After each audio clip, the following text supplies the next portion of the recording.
Hey YouTube, my name is Oliver Jan. In today's video, I want to go over one of the biggest personal financial milestones that I think most people should achieve, and that is to save $100,000. So it's been some time since my last video.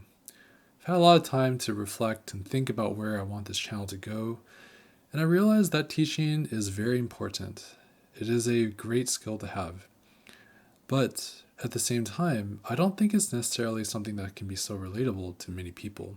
In that regard, I'm not trying to self deprecate myself. I just want to make it clear that I don't necessarily feel like I'm in the best position to be the one teaching you about finances, but I do think it could be really cool from my experience to show you how I invest and how I plan on growing my money. So, to that extent, I started a project called Dollar to Baller, and it's a project where I'm going to grow an investment account from $0 all the way up to $100,000. So the reason why I really love this project is because I think it's very relatable.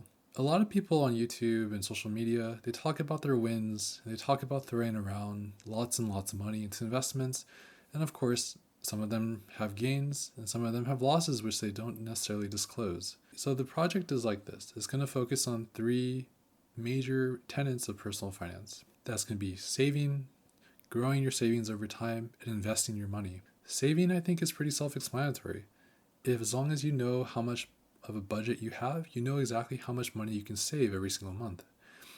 So if you know that, you're well on your way to beginning your journey to $100,000.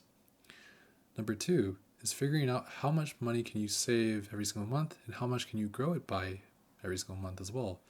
Are there other areas of your budget that you could potentially cut out to improve your savings rate over time?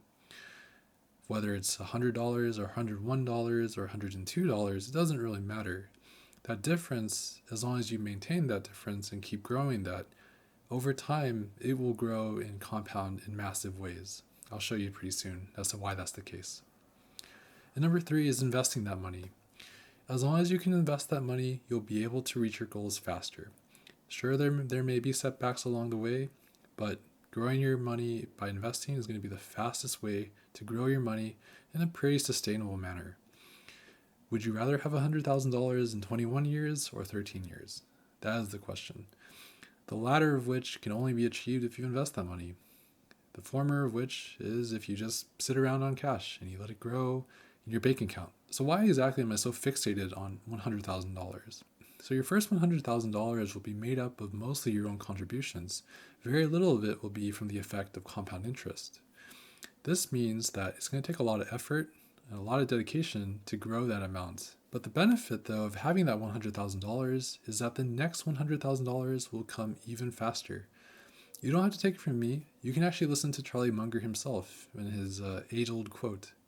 The first $100,000 is a real blank, but you got to do it. I don't care what you have to do. If it means walking everywhere and not eating anything that wasn't purchased with a coupon, find a way to get your hands on $100,000. After that, you can ease off the gas just a little bit. So how I plan on doing dollar to baller for myself is I'm going to be saving $100 every single week for the first month. The next month, I'll increase that amount by 2%, meaning I'll save $102 every week. The next month, that'll be $104.04 every week, and so on and so forth. Just for full transparency's sake, I've been doing this now for the past 3 months or so. So now I'm heading into the fourth month, and I think I'm saving about $106.12, I believe, something along those lines. And I'm going to be doing that every week until the fifth month. So just to put some perspective on these numbers, if I was to save $100 every week and I did not invest it, I did not grow it over time, and I just let it sit as cash, it would take roughly 21 years for it to reach $100,000. Now, this is the crazy part. If I were to only increase the savings by 2% every single month, it would take me roughly 8 years to reach the goal, cutting my time by 13 years. And this is without investing, by the way. This is just straight savings.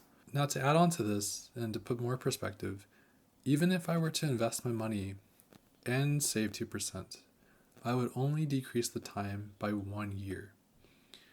So that goes to show the impact of saving your money over time. So assume I reach $100,000 now in 7 years with investing and growing my savings over time. If it takes 7 years for the first one, guess what? For the next $100,000, if you hold everything constant, it'll take only 2.3 years. So it's pretty wild compound interest, and I think the snowball effect is very real. So I want to go over about how I plan on investing the money. There are these investment options called index funds, which are very valuable. And the index fund of choice that I'll be using is a Vanguard index fund called VTI, which is the Vanguard Total Stock Market Index Fund. This stock market index fund tracks roughly 4,156 companies across the United States. And it allows you to achieve near instant diversification in just one single share, which I believe is about $220 a share now. Using M1, I can take advantage of their fractional investing program, and I can start to invest directly without having to chip in $200 and so dollars. Really cool thing about M1, as you can see from the screenshot here, is that I can also set the allocation for other stocks as well. So in this portfolio, I think right now I have like some percentage, majority of the stocks set to VTI and other stocks set to like other proportions like FANG. You have some metaverse plays and so on and so forth. These are just for fun. I may change these allocations over time, but I think this is just to gain more exposure to riskier assets. I guess this disclaimer needs to be said, but just because I'm investing in these companies does not mean you need to be investing in them, and I am not endorsing these companies for you to invest in, so please do so at your own risk. All right, well, thanks for making it to the end of the video. That's the project, and I really think it's going to be really fun. So I might be starting with $100 and investing every single week like that, but that doesn't necessarily mean you have to as well. If you want to get started with this, just use whatever amount of money you have available. If you have $50, $5, $1, doesn't really matter. Just get in the habit of knowing how much money you have to save, having the ability to increase your savings over time somehow, and also just knowing how to invest into the stock market. These will be the 3 keys that will really help you in the future. So if you really like this video, I'd really appreciate if you left a like and a comment below. It'd be really cool. It really helps out the channel. It's also great because I want to hear your feedback on my content. Feel free to subscribe and stick along for more. See you in the next video.